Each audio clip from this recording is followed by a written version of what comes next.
श्री राहुल गांधी जी के एक बयान को पढ़ रहा था। उनका बयान, ये महाराष्ट्र के अंदर उन्होंने एक बयान दिया।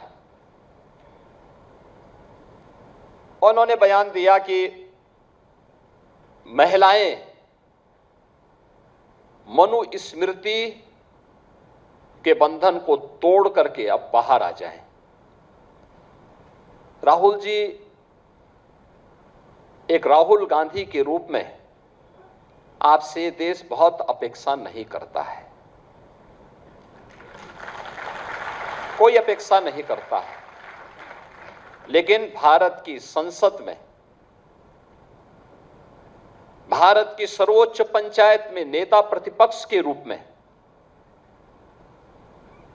आपको देश के लोकतंत्र के प्रति जवाबदेही बनाता है।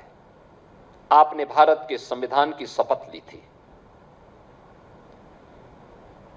और संविधान की शपथ लेकर के आप भारत की परंपरा को, भारत की विरासत को कोसना अपना जन्मसिद्ध अधिकार समझते हैं। आप यूपी के बाहर जाते हैं तो यूपी को लांछित और अपमानित करते हैं। भारत के बाहर जाते हैं तो भारत का अपमान करते हैं। भारत की सेना जब सीमाओं पर दुश्मनों के खिलाफ लड़ती है तो आप भारत की सेना के जवानों से प्रमाण मांगते हैं। आतंकवाद के खिलाफ देश की लड़ाई में देशद्रोही तत्वों को आप प्रत्यक्ष और अप्रत्यक्ष रूप से प्रोत्साहित करते हैं। अयोध्या में प्रभु श्री राम के अस्तित्व पर आपकी पार्टी प्रश्न खड़ा करती है और लोकतंत्र के प्रति आपकी निष्ठा क्या है, ये तो इस देश ने 1975 में आपातकाल की काली साया को देखा है। आप मनु पर या राम पर या भारत की विरासत पर टिप्पणी करते हैं। मनु को जानना है तो आप अथर्ववेद पढ़िए, शतपथ ब्राह्मण पढ़िए, मत्स्य पुराण पढ़िए।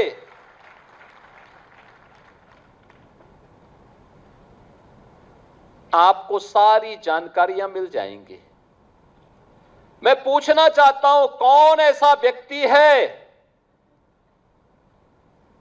जिसके जीवन में किसी न किसी रूप में, मां के रूप में या बहन के रूप में या पत्नी के रूप में या फिर बेटे के रूप में किसी महिला का संरक्षण उसे न प्राप्त होता हो? कौन ऐसा व्यक्ति है? क्या कोई बेटी पिता के बगैर है? क्या कोई बहन भाई के बगैर है?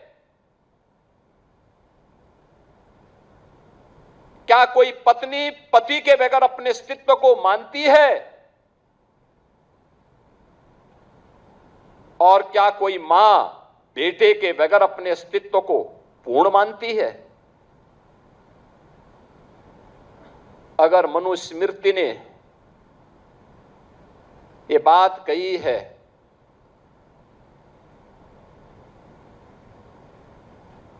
आप बताइए सही बात क्या है?